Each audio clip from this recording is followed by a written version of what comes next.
savez, la santé, elle comporte plusieurs définitions. Il y a une définition très restreinte qui dit que la santé, c'est l'absence de maladie, c'est quand le corps ne manifeste pas de symptômes. Donc ça, c'est une définition aujourd'hui qui est largement dépassée. Il y a la définition de l'OMS, celle qui est inscrite dans les statuts depuis 1946, à savoir que justement la santé, ce n'est pas juste une absence d'infirmité, mais c'est un complet état de bien-être physique, mental, social, on pourrait dire économique, et aujourd'hui environnemental. Donc, toutes ces dimensions elles ont besoin d'exister pour qu'on ait, je dirais, un corps sain dans un esprit sain. Bon, il y a d'autres définitions moins absolues, peut-être plus empiriques, qui acceptent l'idée que être en bonne santé, c'est pouvoir mobiliser ses ressources personnelles pour pouvoir se projeter dans le quotidien, dans des projets. Ça évite l'écueil d'une définition absolue, parce que la définition de l'OMS, c'est une définition absolue. Alors, notre système sanitaire et notre système de protection sociale, qui sont mis à mal par les épreuves que nous traversons, mais qui sont mis à mal par les épreuves que nous traversons parce que le système était déjà dysfonctionnel auparavant.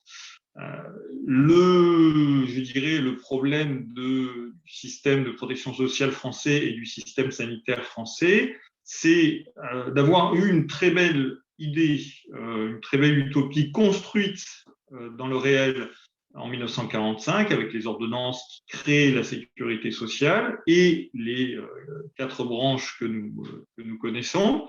Donc, branche maladie, branche vieillesse, la branche chômage. Donc de rembourser les soins courants et les actes médicaux, ce qu'on appelle la consommation des biens et services médicaux.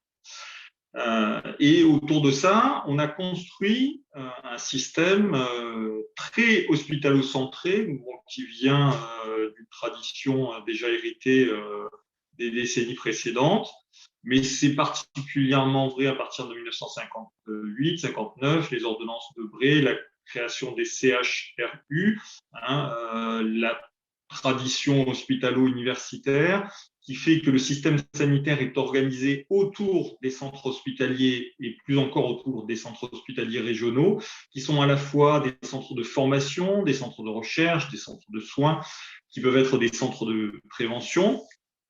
On a essayé pendant, je dirais, 2 décennies de construire un système de prévention, alors notamment avec la protection maternelle et infantile, qui a joué un rôle qui a nettement permis d'améliorer la santé des femmes et des jeunes enfants après la Seconde Guerre mondiale, mais parce que ça répondait aussi à un besoin. On sortait quand même d'une épreuve terrible pour les corps et les esprits. Et ça répondait aussi à un besoin de santé publique. On était dans un moment de baby-boom. La vaccination avait vraiment le vent en poupe. Donc voilà, on a construit quelques segments de la prévention, mais ils ont été mis à rude épreuve dès le tournant des années 70, lorsqu'à partir de 1972, on prend un virage néolibéral donc qui va se répandre dans tous les segments de la vie, mais aussi dans la santé, puisqu'à partir de 1972, on met en place le numerus clausus et on commence à dire que voilà, il faut essayer de réduire les dépenses de santé. Donc, on va très clairement aller très vite sur les actions médico-sociales et les actions de santé publique.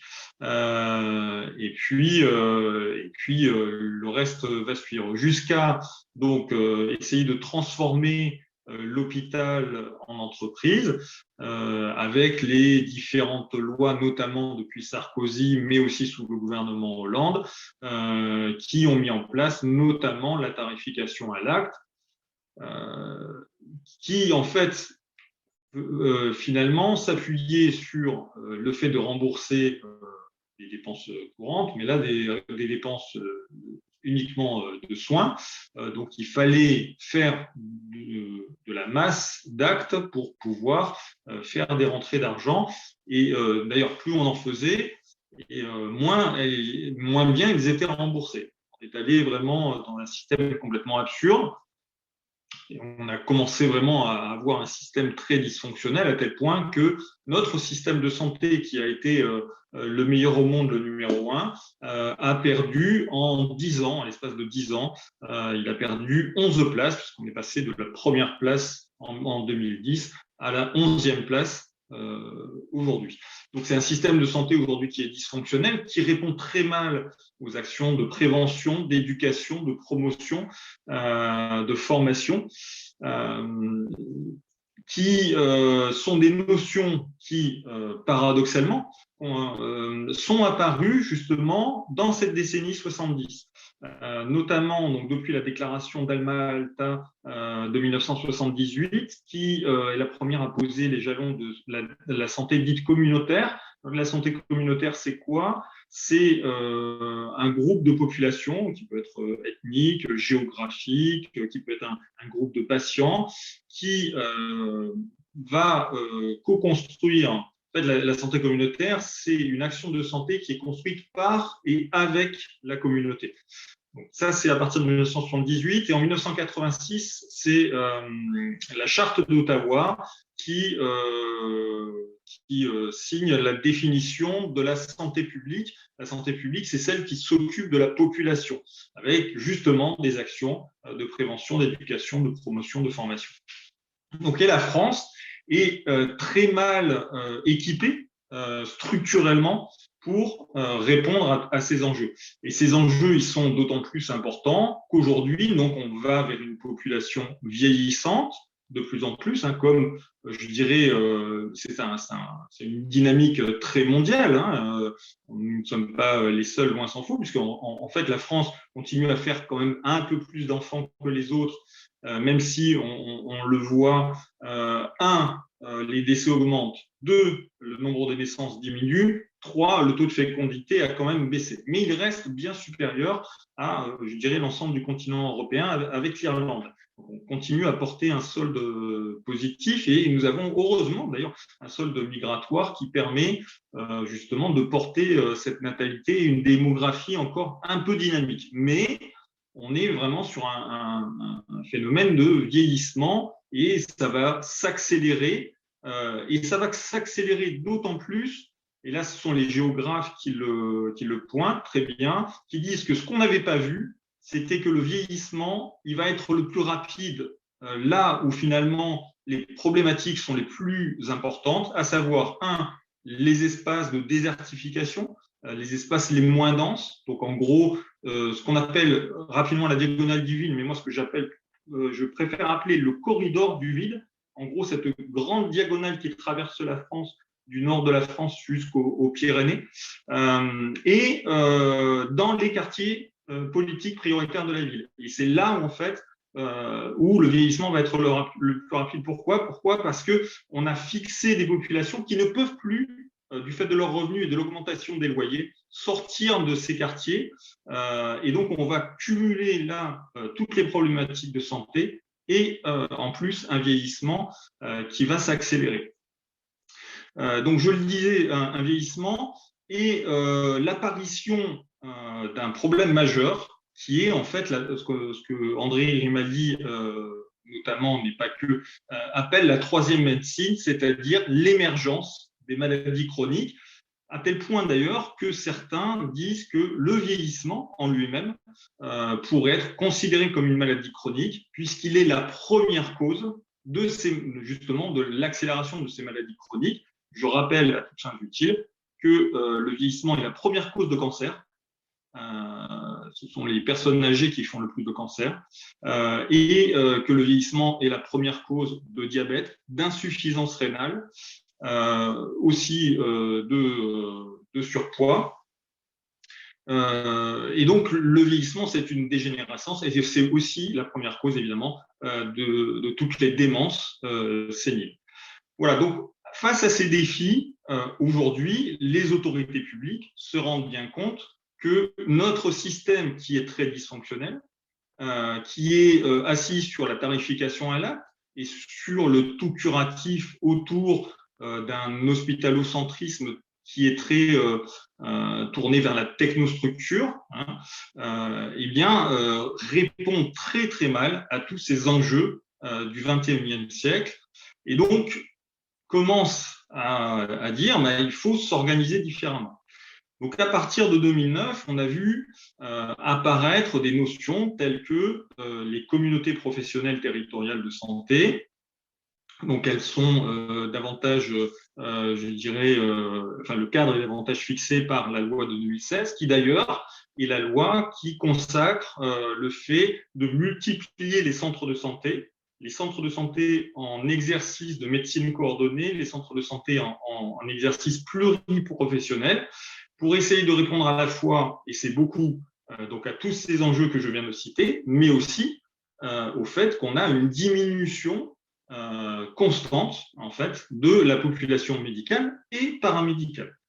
Parce qu'aujourd'hui, qu'est-ce qui manque sur les territoires, ces territoires que j'ai cités? Eh bien, c'est la ressource humaine et la ressource matérielle. Donc, on va avoir comme ça l'émergence avec en plus un mode de rémunération qui va justement essayer de suivre ça. Donc, par exemple, à partir de 2010, on voit apparaître la rémunération sur objectif de santé publique. Mais on voit bien que le démarrage est timide. Alors, même s'il y a un effort réel porté par les politiques publiques, mais notamment par l'ANRU, par le Commissariat général à l'égalité du territoire, qui est en gros l'organisme opérationnel de ce qu'on appelle l'ANCT, c'est-à-dire l'Agence nationale de cohésion des territoires, qui vraiment mettent l'accent sur le fait de dire il faut, dans ces territoires où les problématiques de santé sont les plus fortes, ce qu'on appelle en fait les inégalités territoriales et sociales de santé.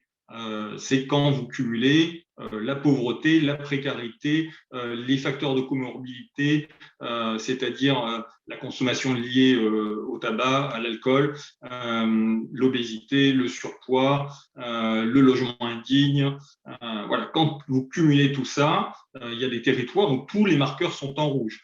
Et dans l'Hérault, en fait, on a 2-3 territoires en particulier. Alors, je vais prendre l'Odève. Tous les marqueurs, les déterminants de santé sont en rouge, sauf celui des familles monoparentales.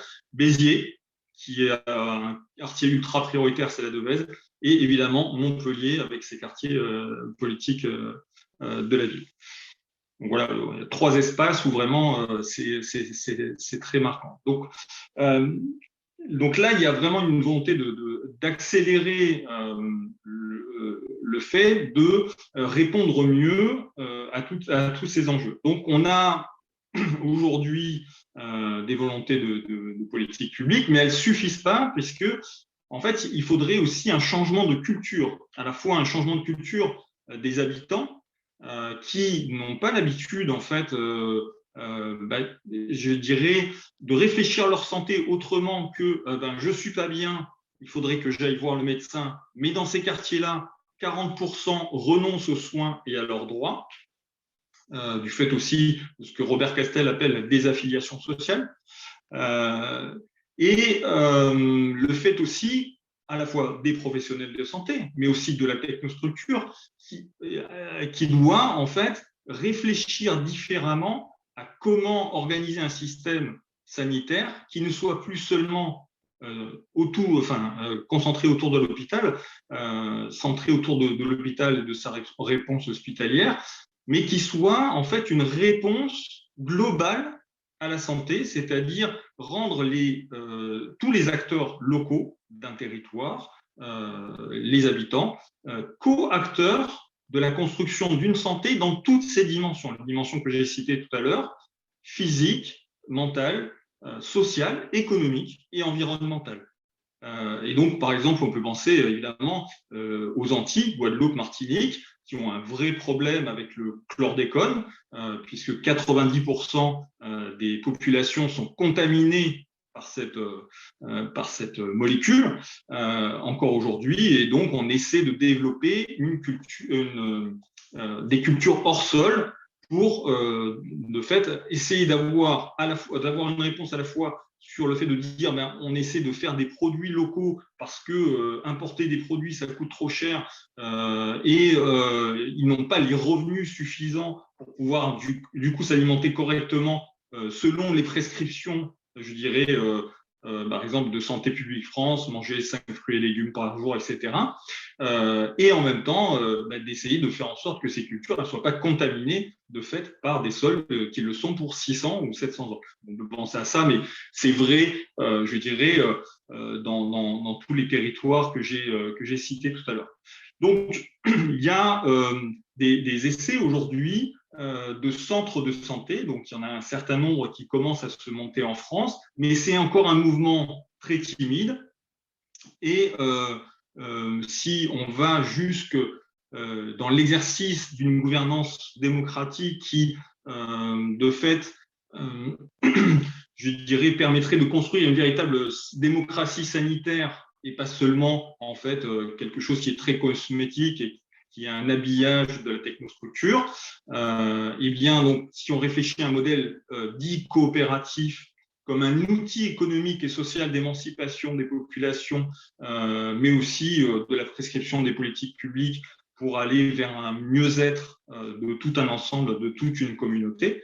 Là, on est vraiment sur quelque chose qui est presque de l'exercice aujourd'hui expérimental, puisque en termes de coopératives de santé, aujourd'hui, réellement, statutairement, il n'en existe qu'une seule, et c'est la coopérative Richerand dans le 10e arrondissement de Paris. Donc moi, mon projet, en tout cas entrepreneurial, celui que je porte sur le des voies et l'Arzac, c'est bien celui-ci, c'est-à-dire d'avoir une structure de santé qui soit coopérative et qui permet de déployer à la fois des outils, des actions, des activités, en mettant en synergie tous les acteurs locaux et en impliquant au maximum les populations justement sur des actions dans lesquelles ils pourraient s'impliquer, mais dont ils pourraient réellement se saisir au quotidien. Donc, je vais donner un exemple. C'est de construire par exemple un parcours alimentaire qui partent du début, c'est-à-dire plutôt que d'avoir uniquement des jardins partagés, il y en a à l'Odève, mais c'est une population très bobo, des néo-ruraux qui sont venus là et qui du coup ont trouvé des petits jardins, super, on fait des jardins partagés, parfait. Mais donc, ça échappe en fait prioritairement aux populations qui en auraient besoin. Et c'est de dire, aujourd'hui, plutôt que d'avoir juste, je fais mon petit jardin, mon petit potager de mon côté pour avoir mes petits légumes bio, c'est de réfléchir en termes de culture vivrière. Et c'est remettre ce terme-là en avant. C'est-à-dire, je cultive pour me nourrir et pour me nourrir bien. Et comment je me nourris bien avec ce que j'ai cultivé, eh bien, j'essaie aussi de penser à comment je vais les cuisiner, les conserver, imaginer pour une famille comment je vais peut-être imaginer les repas de la semaine, et en particulier pour les enfants qui parfois n'ont que la cantine scolaire comme alternative à une alimentation relativement saine, si tant est que la cantine scolaire soit pas Sodexo ou une autre boîte.